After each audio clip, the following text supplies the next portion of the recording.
Hi, my name is Ayman Garaibe. I'm the Regional Program Officer for UNHCR.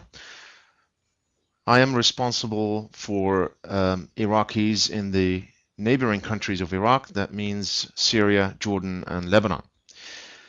My job is to ensure that we have effective assistance programs in these three countries to help the people, to help the Iraqis who sought refuge from in Syria particularly, but also in Jordan and Lebanon.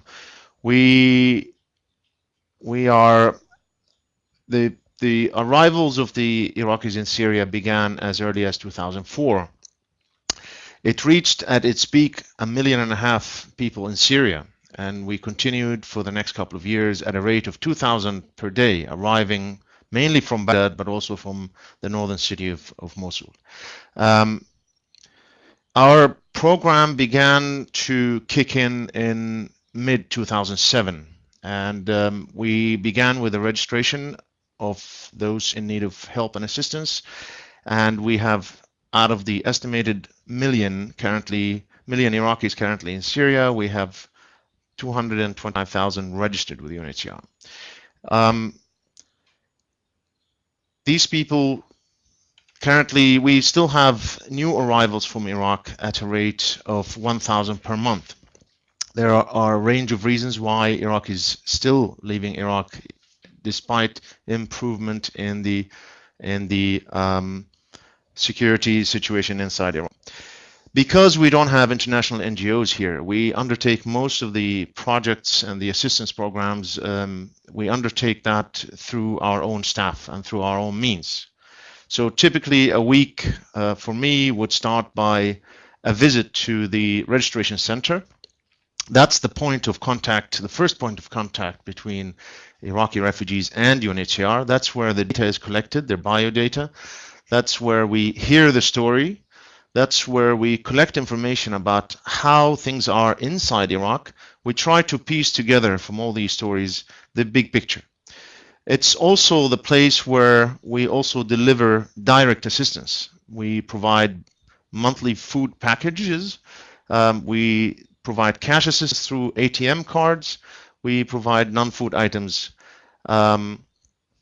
So in a typical week, I would spend most of my week in preparation for an upcoming distribution, ensuring that the logistics, the packages, the parcels are ready, the contracts with the transport company, so on and so forth.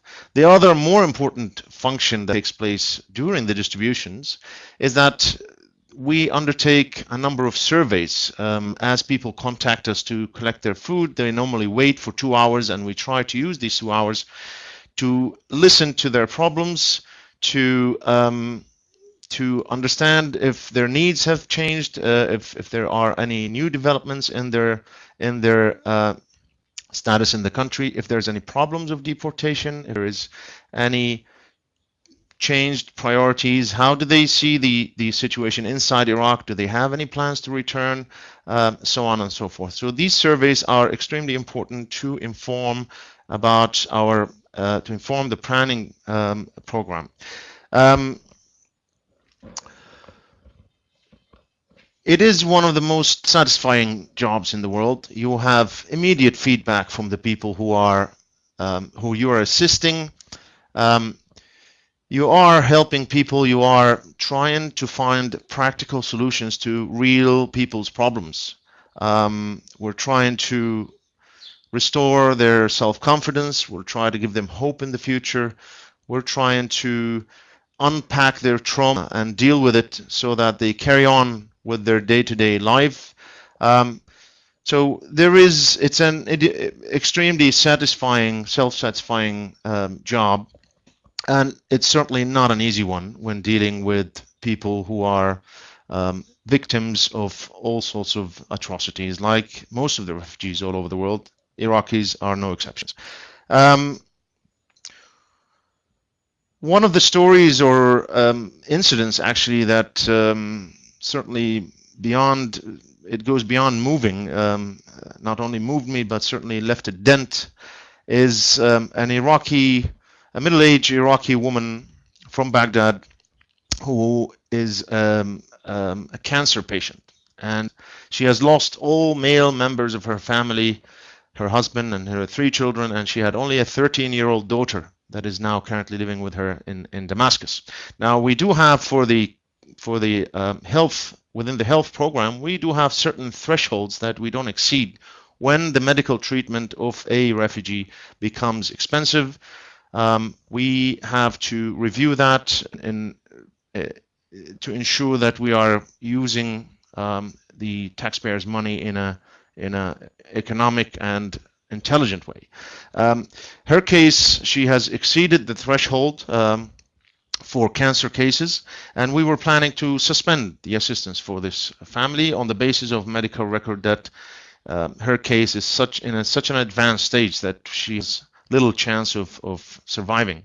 Now, she came to plead her case with us and to say that her daughter is 13 years old. She has 3 to 4 years that she believes, or her doctor has told her that she will be living if she takes the medications, and she was saying that in 3-4 years she will be 16 or 17, and if I die by then, I think my daughter maybe will have a better chance of surviving on her own without us, without her family support.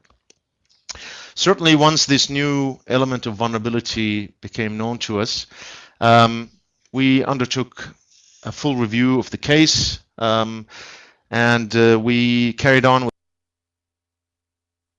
with her treatment. And I think this is, amongst many other stories that we hear on a daily basis, this is probably one of the most moving one in my experience in my 2 years in Syria dealing with Iraqi refugees.